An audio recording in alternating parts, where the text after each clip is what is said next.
Mari kita buka di dalam Mazmur pasal yang ke-84. Mazmur 84. Nah, Mazmur 84 ayat yang ke-6.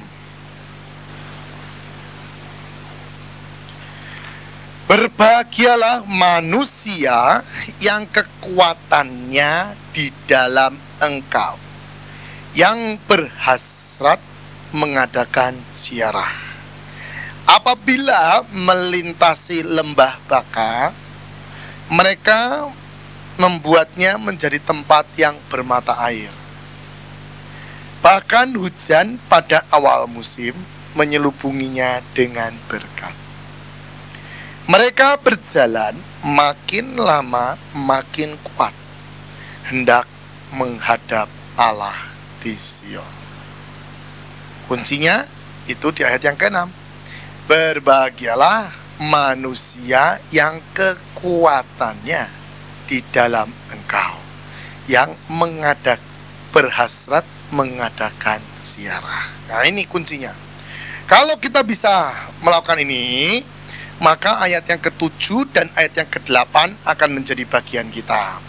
Kalau kita lihat ayat yang ke-7, dikatakan melintasi lembah baka, mereka membuatnya menjadi tempat yang bermata air. Aneh kan? Ya, sesuatu yang sebenarnya tidak ada yang bisa dilihat baiknya.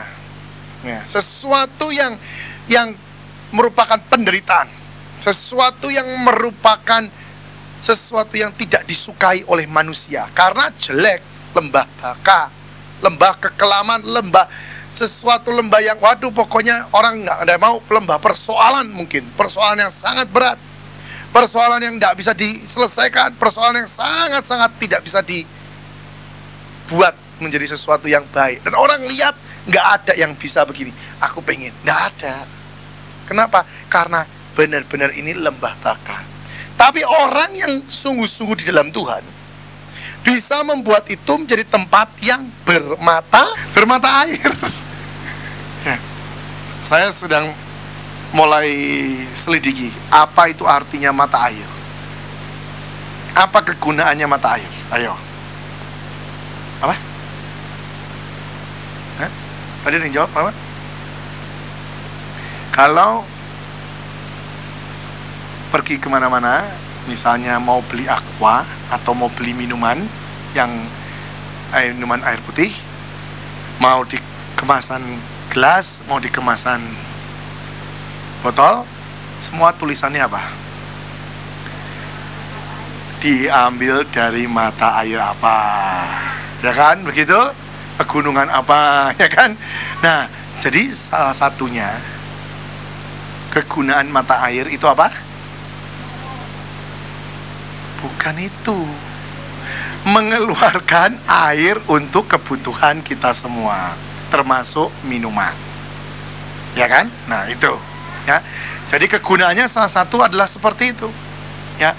Mata air namanya juga mata air, di mana itu mengeluarkan air yang jernih, mengeluarkan air yang bagus, mengeluarkan air yang bisa untuk diminum, yang tidak terkotori atau yang belum tercemari dengan yang tidak bagus.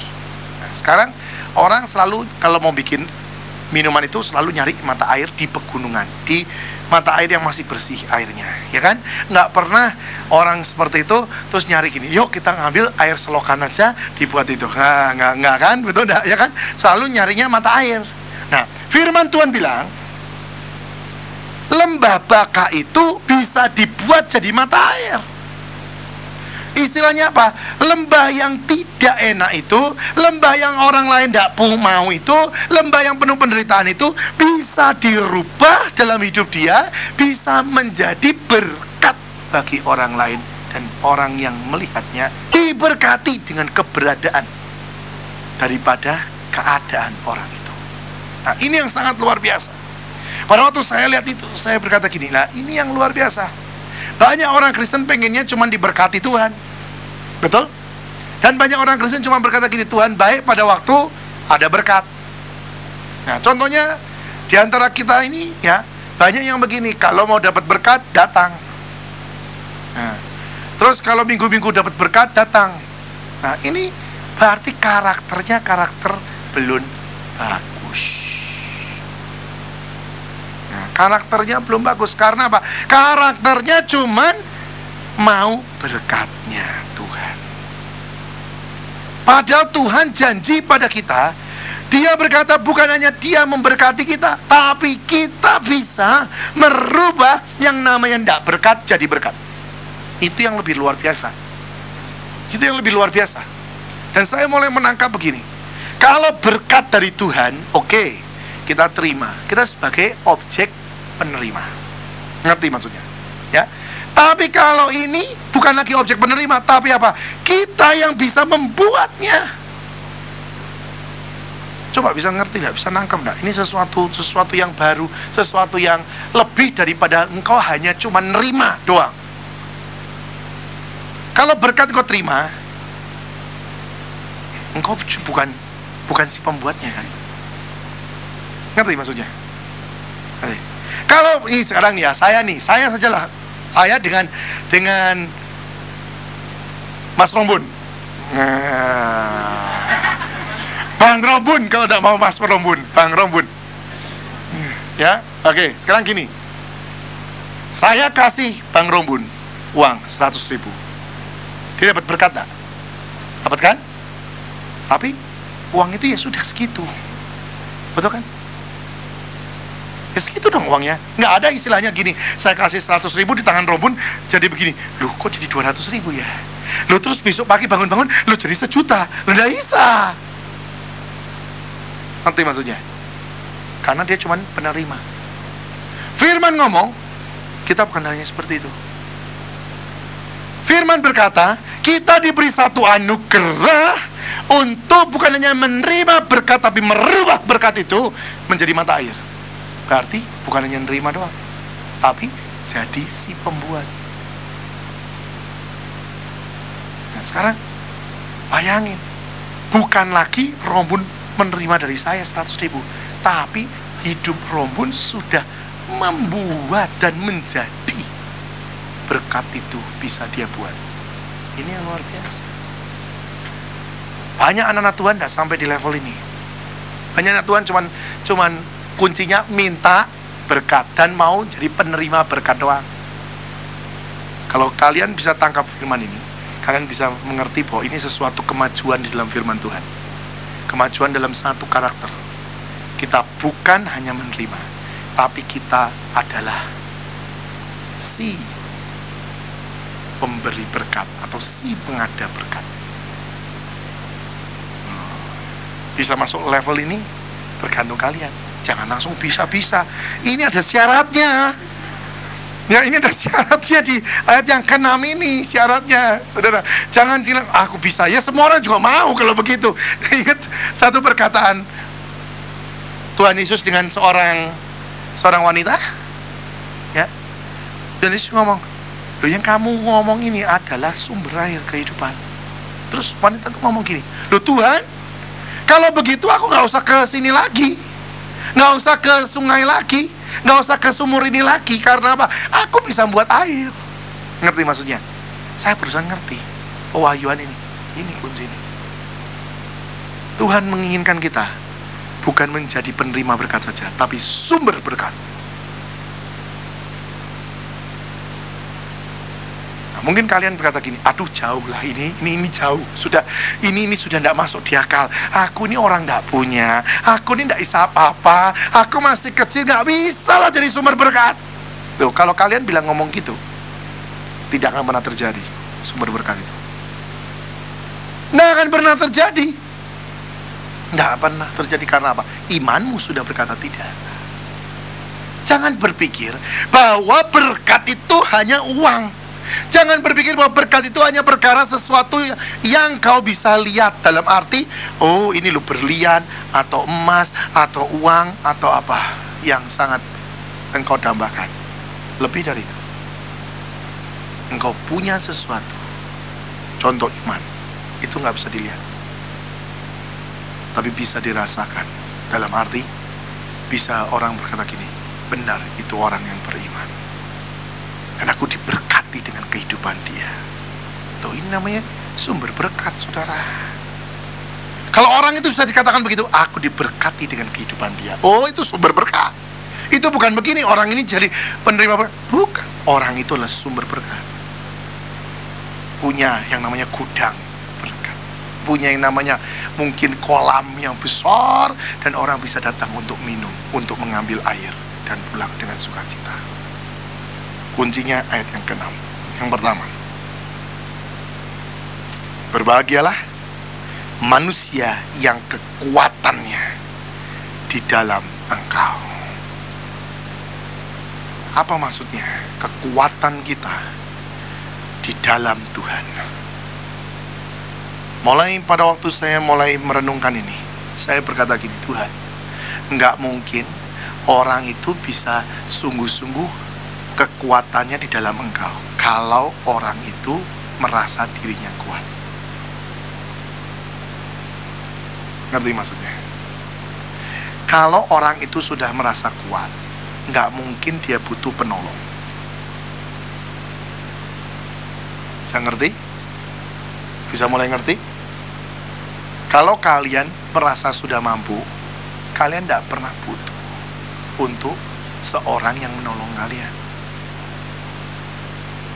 Dan inilah banyak kejatuhan anak-anak Tuhan, karena sudah merasa mampu, sudah bisa, sudah punya semuanya. Rasanya hidup aja seperti ini, ya sudah mau apa lagi? Buktinya aku tidak minta pertolongan Tuhan, ya aku masih hidup sekarang, aku bisa ini, aku bisa ini. Dengar baik-baik, saya katakan, kalau engkau masih bisa hidup tanpa minta anugerah Tuhan, itu suatu mujizat yang Tuhan berikan dalam hidupmu. Tapi dengar baik-baik, suatu kali engkau akan merasakan bahwa engkau tidak bisa hidup di luar Tuhan. Betul?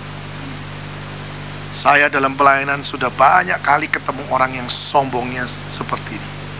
Itu melanda bukan hanya yang rohaninya baru, tapi melanda semua lapisan masyarakat, sampai hamba Tuhan, sampai pekerja, sampai pendoa, sampai semuanya. Banyak yang tanpa sadar dia sombong. Kenapa? Karena dia merasa dia bisa hidup tanpa pertolongan Tuhan. Dan pada waktu itu saya pernah tanya begini sama Tuhan, gara-garanya juga engkau Tuhan. Kenapa? Karena tidak strength. Ngerti maksudnya? Tidak keras pendidikannya ini. Sepertinya tuh engkau membiarkan, enggak apa-apalah. Nah, akibat-akibat yang seperti ini loh, jadi orang ini terlalu mengandalkan kekuatannya sendiri. Coba strength, coba dengan kekerasan. Salah sedikit gebuk, tak tanggung, pasti semuanya beres. Ya kan? Kalau kau jujur aja, gitu loh. Saya ngomong sama Tuhan, saya bilang gitu. Harusnya begitu Tuhan, salah sedikit. Salah sedikit. Kalau gitu, semua jalannya lurus, semua pasti. Nggak ada yang menceng-menceng sedikit. Contoh, kayak saya dulu. Merokok, kebul, Tuhan bilang tidak boleh rokok. Saya pada Sabtunya mimpin pujian, Kamisnya ngebul, saudara, kayak kereta api. Ya, Tuhan bilang stop dengan rokokmu. Enggak apa-apa, anak hukum enggak ada yang enggak ngerokok. Tuh hanya Bang Yohan, kecuali dia mungkin satu. Perempuannya aja ngerokok semua, ya, hampir semua ngerokok. Dan saya ngerokok santai. Terus Tuhan bilang, stop rokokmu. Enggak apa-apa Tuhan, cuman sebatang kok. Ini kan mau ujian loh saudara. Jadi mau ujian, semua tuh relax. Karena apa? Ujian pertama jam 7, ujian kedua jam 10, 1 jam santai. Pas ngerokok, saya ambil rokok yang kedua, saya masih ingat itu gudang garam. Terus yang kedua saya mau masuk dalam Cisamsu. Apa yang terjadi? Kok Cisamsu? Marlboro. Jadi yang kedua 40, habis itu 1 hisapan. Detik itu saya tidak bisa ngomong. Kayak orang bisu. Teman saya ngajak ngomong, nggak bisa ngomong, ngomong, tapi nggak keluar suara, hilang suaranya. Lah, belum sadar, masih terus ngebul. Terus lama-lama saya mikir gini, dunia aku nih bener-bener nggak bisa ngomong loh, suaranya nggak ada, nggak keluar. Karena berkali-kali ngomong, teman saya bilang, kamu ngomong apa? Kamu udah keluar suara nih.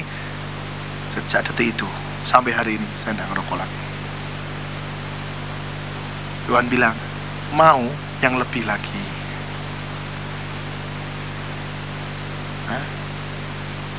Itu lumayan, suara hilang. Tapi kalau ininya sudah bolong, sakitnya luar biasa, saudara.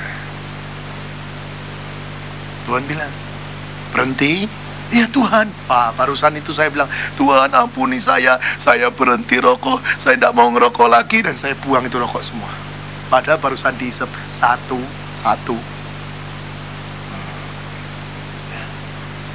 Dan saya bilang gitu sama Tuhan, kalau kayak aku dulu loh Tuhan, salah sedikit, sikat, tanggung, pasti anaknya jadi baik-baik semua. Dan saudara tahu, hari Sabtu itu saya tidak jadi pemimpin pujian. Karena apa? Tidak ada suara. Tapi saya tidak, pada waktu itu saya masih gengsi, tidak ada saya kesaksian, ini semua karena rokok. Tidak, saudara. Saya cuma diem aja, saya cuma ngomong, tidak ada suara. Padahal itu karena rokok. Ya, sekarang saya tidak mau nutup-nutupi, buat apa ditutup-tutupi. Dan saya mau katakan, sebenarnya Tuhan kalau mau berbuat seperti itu, bisa. Kita salah sedikit, kena hukuman. Salah sedikit, kena hukuman. Bisa. Tapi dia jawab saya seperti ini. Dia bilang, kalau kamu seperti itu, kamu itu bukan manusia, tapi kamu itu akan jadi robot. Kamu hidup, tapi kamu tidak pakai otak kamu, tapi kamu pakai ketakutan. Bukan kamu karena mengasihi aku, kamu menuruti firmanku, tapi karena apa? Ketakutan atas hukuman Tuhan. Saya baru sadar di dalam Yohanes dikatakan, jika engkau mengasihi aku, engkau menuruti segala perintahku. Jadi ini ada satu kata yang lebih tinggi, ada satu sifat yang Tuhan yang membebaskan kita semua. Pilihan ada di tangan saudara semua. Ya, pilihan ada di tangan saudara. Bukan pilihan di tangan gembalamu, bukan pilihan ada di tangan Tuhan. Pilihan ada di tangan kita semua. Kita mau saat ini mengasihi Tuhan, atau kita tidak mengasihi Tuhan. Pilihan ada di tangan saudara. Jadi kita lakukan itu bukan karena ketakutan. Kita lakukan itu bukan karena apa? Karena kita, waduh, nanti kalau ini gimana? Nanti kalau ini gini. Enggak, tapi kita lakukan semua kebaikan, semua firman yang kita baca. Itu karena apa? Karena kita bilang, aku mengasihi Engkau Tuhan. Bahkan aku siap untuk menghancurkan diriku. Aku siap untuk membuat aku menderita sekalipun, kalau memang itu Engkau senang. Nah, orang-orang yang seperti ini, saudara, nah itu yang sungguh-sungguh tahu bahwa orang itu hanya hidup mengandalkan Tuhan, menaruh kekuatannya di dalam Tuhan. Karena dia sudah merasa dia tidak bisa apa-apa. Raja Daud, saya mau katakan jujur, mungkin saudara ngerti atau tidak ngerti, saya katakan Raja Daud itu diproses Tuhan 13 sampai 17 tahun. Bayangin, Raja Daud itu diprosesnya Tuhan itu 13 sampai 17 tahun. Lama kan? Betul? Tapi dia tidak punya hati yang remuk. Dengar baik-baik, dia tidak pernah punya hati yang remuk. Tapi pada waktu dia berbuat zina dengan Betseba, pada waktu dia berbuat zina dengan Betseba, Nabi Nathan datang, dan dia tahu pada waktu dia berbuat zina bahwa itu akan menghasilkan anak, dan anak itu akan keluar. Dan apa yang terjadi? Nabi Nathan ngomong bahwa anak yang kau kandung itu mati pasti. Nah, pada waktu itu Raja Daud punya hati yang remuk. Kenapa? Karena dia merasa seperti ini. Aku ini punya harta segini banyaknya. Aku ini kalau mau tak persembahkan ribuan sapi, itu bisa. Tapi semuanya tidak ada artinya. Karena apa? Karena Tuhan menginginkan pertobatanku, bukan persembahan-persembahan seperti itu. Nah, bisa menangkap? Jadi di situ Raja Daud berkata, bener ya, aku kaya nih kayak apa, tidak ada gunanya. Karena Tuhan tuh pengen hatiku. Aku tidak pernah bisa beli Tuhanku. Dengar baik-baik. Jangan sekali-kali berpikir engkau bisa beli Tuhan. Engkau bisa membuat apa namanya, mengambil hatinya Tuhan dengan kebaikanmu. Tidak bisa. Jangan sekali-kali berpikir, oh dengan aku mempersembahkan ini, pasti hati Tuhan jatuh dengan aku. Tidak. Tuhan lihat hati yang terdalam. Apa yang dia inginkan? Itu pertobatan yang sungguh. Makanya pada waktu Nabi Nathan datang di hadapan Daud, Nabi Nathan berkata, anak itu bakal mati. Daud tidak mau. Harusnya anak itu mati. Dia berusaha dengan segala-galanya. Lihat firman yang ngomong, baca di rumah nanti. Sebelum anak itu mati, dia berpuasa terus. Kenapa sih Daud kok berpuasa? Padahal Daud sudah tahu bahwa anak itu pasti mati. Tapi kenapa dia sampai berpuasa? Karena dia pikir gini, siapa tahu dengan aku menghancurkan diriku, dengan aku membuat aku menderita, dengan aku membuat berpuasa, aku tak membayar dengan puasa, dengan persembahan korban yang banyak. Siapa tahu Tuhan mau merubah anak ini hidup, tidak usah mati. Tapi apa yang terjadi? Firman berkata, tetap mati anaknya. Kenapa? Karena Tuhan pengen Daud punya hati yang remuk, yang sungguh mengalami bahwa dia tidak bisa beli itu semua dengan kebaikan apapun. Dia tidak bisa beli isi hati Tuhan dengan apapun, kecuali dengan pertobatan yang sungguh. Dan Daud harus sadar bahwa dia harus hidup di dalam Tuhan. Karena di luar Tuhan dia tidak bisa hidup. Ngerti maksudnya? Kalian saat ini harus punya hati seperti itu, kalau sungguh mau jadi mata air. Saya pun mulai merenungkan dalam kehidupan saya. Saya bilang gini, lagu itu banyak perkara, nyanyi enak, tapi kalau ngalami tidak enak, saudara. Hari-hari ini saya lagi ngalami sesuatu yang tidak enak.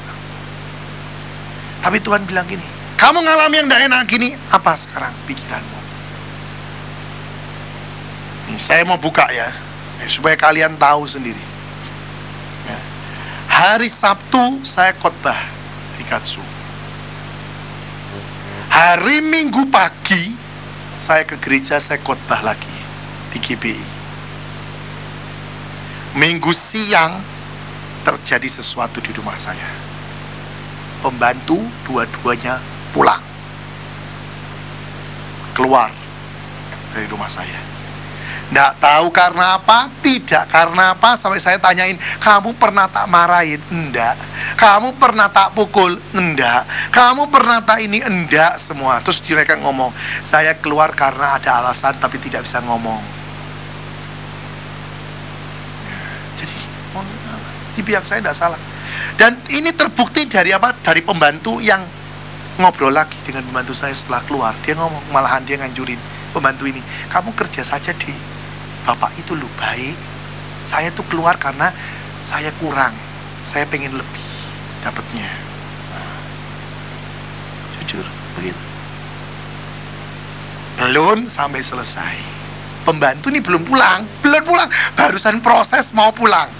Saya barusan ngomongi pembantu saya. Ya, ibu selfie, terkilir kakinya, turun tangga. Nggak boleh nyetir lagi. Coba pikir, besok jam 5 pagi saya berangkat ke Lampung.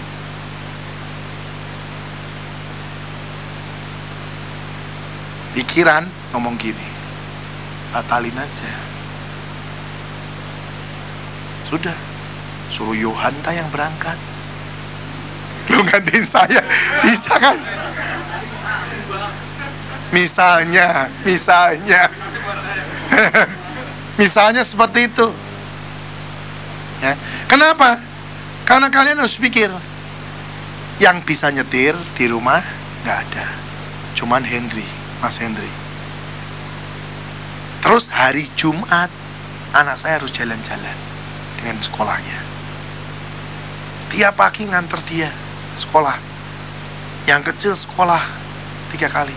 Nggak bisa dimengerti caranya gimana selesainya. Jadi bukan sesuatu yang gampang. Semuanya pelik. Saya sampai bilang ini, aduh kali ini rame ya. Kali ini sungguh-sungguh rame. Sepertinya kalau saya cinta keluarga lebih dari Tuhan, saya bilang, oke, saya batalin. Loh, enggak masalah dibatalin. Saya cuma tinggal angkat telepon. Saya bilang kepada yang di Lampung, sorry ya, batal. Enggak masalah. Enggak masalah. Mereka paling cuma ngomong begini, ya udah Pak, enggak apa-apa. Nanti kasih waktu lagi ya di bulan yang depan atau tahun depan. Selesai. Tapi pada waktu itu KFV bilang, kamu tidak boleh begitu. Kamu harus selesaikan bagianmu dengan benar. Nah, itu yang namanya penolong. Makanya harus dapat jodoh dari Tuhan.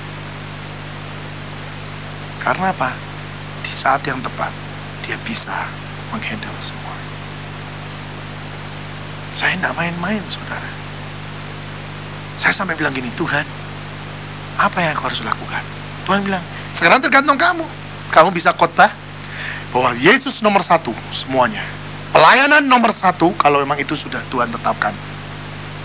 Segala-galanya harus nomor 2, termasuk keluarga.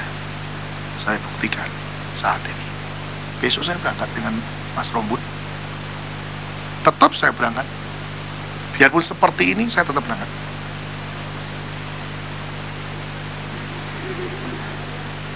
Stres dia nanti kalau gantiin kalau yang kali ini. Ya. Tetapi ini satu pelajaran, saudara. Dan Tuhan berkata, nah pada waktu kamu mengalami masalah seperti ini, kamu bisa enggak untuk orang lain justru melihat kamu diberkati dengan keadaan kamu. Padahal kamu sedang terpuruk. Kamu sedang bingung, kamu sedang, waduh ini berat sekali masalahnya. Loh, ini bener loh, ini tidak main-main, saudara. Karena apa? Kaki ibu sakit. Terus kalau ada bel, siapa yang bukain kalau malam? Kalau ada siang, siapa yang bukain? Tidak ada pembantu.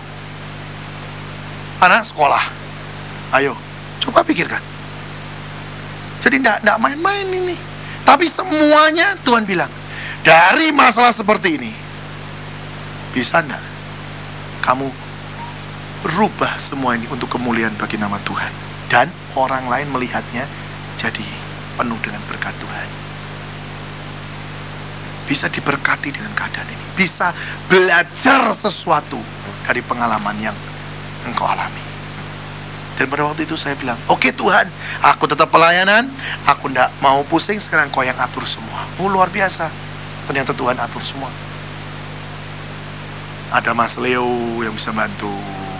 Terus tahu-tahu ada pembantu datang ke rumah nyari pekerjaan. Tidak ada apa-apa, ada perempuan nyari pekerjaan. Terus mulailah kerja besok pagi. Jadi saya tak pikir gini, benar Tuhan, pada waktu kita mau dan kita mau pasrahkan hidup kita 100% dalam tangan Dia, tetap mengasihi Tuhan tanpa pamrih, ada jalan keluar. Saya percaya kalau saya tidak mengambil langkah untuk tetap pelayanan, mungkin pembantu tidak datang, mungkin tidak ada semua keberesan. Tapi pada waktu mengambil langkah, semuanya beres. Tergantung kalian, keputusan di tangan kalian. Kalian mau mengasihi Tuhan atau tidak. Kadang-kadang bilang ini, aduh tapi kalau tentang keluarga ini nggak mau lah. Jangan, ingat, kelemahan manusia itu 4. Kelemahan manusia itu 4. Ya. Yang pertama, seks. Yang kedua, kesombongan. Yang ketiga, mata duitan. Yang keempat, keluarga. Dan banyak anak-anak di tempat ini, ya dalam, tapi banyak juga yang jatuh dalam keluarga. Kalau sudah keluarga, belelang semua. Gak bisa, sungkan, gak enak. Ikut Yesus gak enak, gak apa-apa.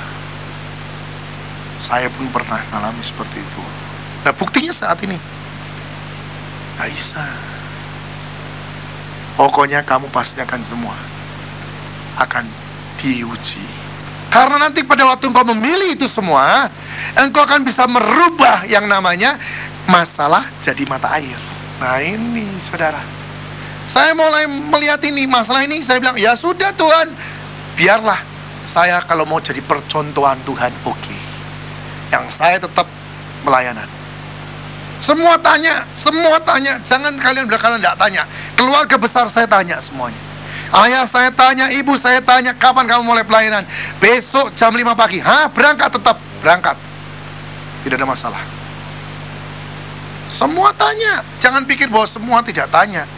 Dan semua bilang, wah, ada pelayanan Tuhan buat kayak gini. Justru lagi padat-padatnya, Tuhan izinkan ini terjadi semua. Tapi saya mau belajar untuk masalah dirubah oleh kita menjadi mata air. Tidak ada mahkota tanpa penderitaan. Harus melewati penderitaan dulu. Dan pada waktu engkau lulus dalam penderitaan, engkau akan dapat mahkota yang besar. Engkau akan dapatkan pahala yang besar. Orang kalau ngelihat orang diberkati, langsung ngomong gini, waduh enak ya, kok bisa diberkati begitu ya, kok bisa dapatkan seperti itu ya. Tapi tidak pernah lihat penderitaannya. Orang itu bagaimana? Mungkin kau berkata, aku bisa juga lah kalau ngalami seperti itu, aku pasti menang. Belum tentu, saudara, saya kasih tahu. Karena apa? Kalau dengar kesaksian, sepertinya gampang dan sepertinya enteng. Tapi pada waktu ngalaminya, tidak seenteng apa yang kau dengar. Karena apa? Keadaan mempengaruhi. Temperamenmu mempengaruhi. Semuanya mempengaruhi. Dan saya katakan, jangan menganggap remeh itu semua. Tapi, ayo, utamakan saat ini. Firman berkata, kita sungguh harus menaruh kepercayaan kita kepada Tuhan. 100% di sini katakan, berbagailah manusia yang kekuatannya di dalam engkau. Saya bilang, aku tidak kuat Tuhan. Aku tidak kuat. Aku nol, aku tidak bisa apa-apa sekarang. Bahkan aku tinggalkan keluargaku dalam keadaan seperti ini, harus melayani engkau. Kalau orang lain berkata, oh itu laki-laki tidak bertanggung jawab dengan keluarga. Karena istrinya lagi sakit, anaknya sedang seperti ini, keluarganya nggak ada pembantu, malah pelayanan. Bisa kan di cancel? Semua pada ngomong gitu. Tapi saya tahu, nol itu semua. Saya bilang, Tuhan aku nggak kuat. Tapi Tuhan bilang, aku yang akan handle engkau. Dan saya mulai lihat kemuliaan itu hadir. Kemuliaan itu hadir pada waktu engkau menaruh kekuatan di dalam Dia. Dia yang berikan kekuatan. Pakai kekuatanmu sendiri, kau tidak akan ambil bisa. Maka dari itu, kalau engkau pengen keluar dari masalahmu, engkau rasanya punya persoalan yang tidak pernah selesai, misalnya ya, jatuh terus dalam perzinahan, jatuh terus dalam rokok mungkin. Engkau bilang, Tuhan aku gak kuat. Akui di depan Tuhan. Ngomong, Tuhan aku gak kuat, emang gak bisa. Aku setiap kali jatuh dan jatuh. Tapi aku minta Tuhan, aku mau di dalam kekuatan-Mu. Engkau yang memberi kekuatan kepada aku. Dan Tuhan bilang, akui dulu bahwa engkau tidak kuat. Kalau orang itu merasa kuat, tidak mungkin orang itu menaruh kekuatannya pada Tuhan. Tidak mungkin. Tapi pada waktu orang itu merasa tidak kuat, tidak bisa, gagal terus, baru dia bisa menaruh kekuatannya pada Tuhan. Karena tidak ada lain lagi. Tidak ada tangan lain yang bisa mengangkat itu semua dan menghandle semua, kecuali tangan daripada Bapa di surga. Yang kedua, di sini dikatakan, yang berhasrat mengadakan ziarah. Apa sih arti ini? Saya berpikir ini apa sih, masa ada kata-kata ziarah? Masa kita ini harus pergi kadang-kadang ke Israel, kadang-kadang kemana, ini ngapain? Ternyata Tuhan ngomong gini, kamu tahu ziarah itu ngapain sih? Ziarah itu datang ke tempat yang bersejarah. Betul? Untuk apa? Untuk memperingati, untuk melihat apakah sejarah yang pernah didengar itu real, itu nyata, itu benar atau salah. Ngerti maksudnya? Maksudnya begini, orang yang berziarah itu adalah orang yang mendatangi, orang yang mencari kebenaran sampai benar-benar ada bukti-buktinya. Dan di situ menjadi batu-batu iman yang kokoh dalam kehidupan iman dia sendiri.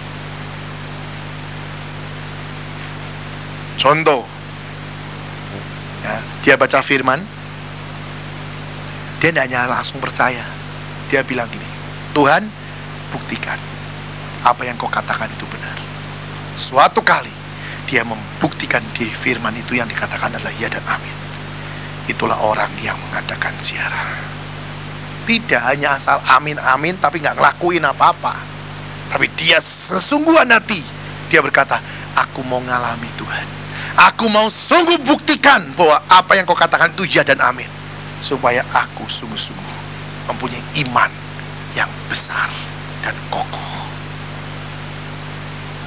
Nah ini loh saudara, saya ingat pada waktu saya pergi ke Israel, saya bilang, buat apa aku pergi sana Tuhan? Tuhan bilang, nanti kamu akan tahu. Dan betul, pada waktu saya masuk di Israel, di situ Tuhan bilang gini, disinilah tempat aku menjejakkan kakiku. Dan kamu hari ini menjejakkan kaki. Oh, saya jadi mengerti, oh ngerti aku. Itu juga berkenaan dengan ziarah ini.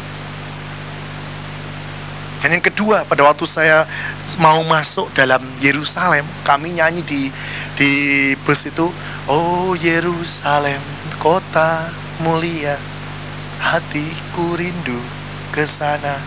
Kalian tahu, perasaan hati saya itu kayak home sweet home. Seperti orang mau masuk rumahnya gitu loh. Sudah lama ndak ke rumah dan pengen kembali ke rumah karena pengen menikmati suasana rumah. Hati saya tuh hancur dan hati saya ngomong gini, rasanya kok enak ya Tuhan, rasanya pengen mau masuk rumahku sendiri, padahal itu kota Yerusalem. Dan pada waktu kami masuk, waduh, saya bisa merasakan inilah damai yang dari Tuhan. Pada waktu saya merasa ini, saya ngomong sama sebelah saya. Sesudah itu lewat ya, saya ngomong, kamu tadi ngerasanya apa sih waktu nyanyi? Mereka semua satu bus, mereka bilang, aneh ya, kayak home sweet home, merindukan rumah. Dan di situ kami melihat sungguh-sungguh, saya melihat sungguh bahwa firman itu hidup. Dan benar yang diceritakan Yesus ada, betul. Yesus pernah hidup, betul. Nah, itu menguatkan iman saya. Nah, terus saudara mungkin tanya gini, terus bagaimana Pak? Saya ini tidak punya dana untuk pergi ke Israel. Yang pertama tadi yang saya ngomong, alami bahwa Yesus itu hidup. Dan bukan hanya kau terima saja firman ini, tapi kau berkata, aku pengen ngalami sungguh-sungguh Tuhan. Supaya firman ini jadi satu batu iman yang tertanam kokoh dan tidak tergoyahkan dengan apapun. Ajak Tuhan hidup bersama dengan kalian Itulah orang-orang yang sungguh-sungguh mengadakan ziarah. Pelajari firman dengan sungguh, ya. Dan saya katakan, ayo, ini Tuhan buka kesempatan untuk kalian semuanya. Kalau kalian sampai bisa, lihat, masalah apapun itu akan berubah menjadi mata air. Orang akan menjadi melihat dan diberkati dengan keadaan. Karena apa? Orang bisa ngomong gini, memang betul dia bukan hanya teori, bukan hanya bisa ngomong, tapi dari perbuatannya nyata bahwa dia sungguh-sungguh jadi saksi Tuhan. Betul, saudara. Benar. Makanya saya katakan, ini adalah kesempatan. Saya buka khotbah seperti ini, jujur baru sekali di tempat ini. Karena ini merupakan satu pewahyuan yang Tuhan bongkar. Tuhan bilang gini, coba lihat, sadarkan anak-anakku, bukan untuk terima berkat, tapi jadi sumber berkat untuk supaya sekitarnya bisa menikmati. Karena ini waktunya. Jangan bilang bahwa aku nggak bisa apa-apa. Buang kata-kata itu. Dan saat ini berkata, aku mau belajar Tuhan jadi sumber berkat. Jadi mata air. Mata air apa? Tergantung Tuhan. Bukan hanya perkara keuangan, tapi mata air di mana mungkin orang dekat dengan engkau, orang bisa merasakan aneh ya, kalau dekat dengan dia kok rasanya tenang, rasanya punya iman. Ada yang begitu loh, saudara. Saya ketemu dengan satu orang, jujur aja, setiap kali saya sudah rada down, rada apa, saya cari orang itu. Kenapa? Kalau saya ketemu dengan orang itu, saya ngobrol, iman saya bangkit. Aneh kan? Saya bilang, kok bisa? Dia juga bilang gini, iya aku tidak tahu, aku tidak punya apa-apa kok. Tapi setiap kali saya ngobrol, tukar pikiran. Kadang-kadang saya juga mengkhotbahi dia juga mengkhotbahi saya. Pokoknya kita cuma sharing. Tapi pada waktu saya sharing, saya tangkap iman-iman dia, dan saya bisa dikuatkan iman saya. Aneh. Kalau yang lain kok enggak, tapi sama orang itu saya bisa.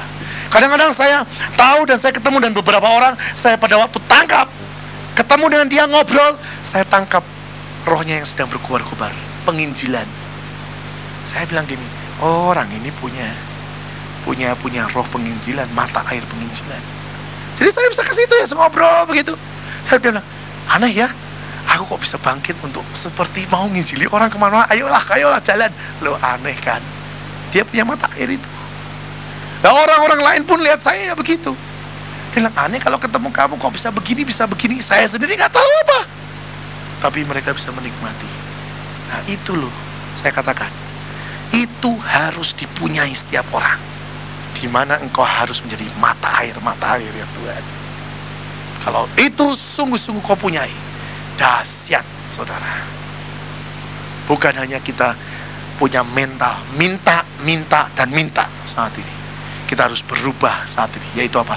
Memberkati bangsa-bangsa, memberkati saudara-saudara sekitar kita. Amin.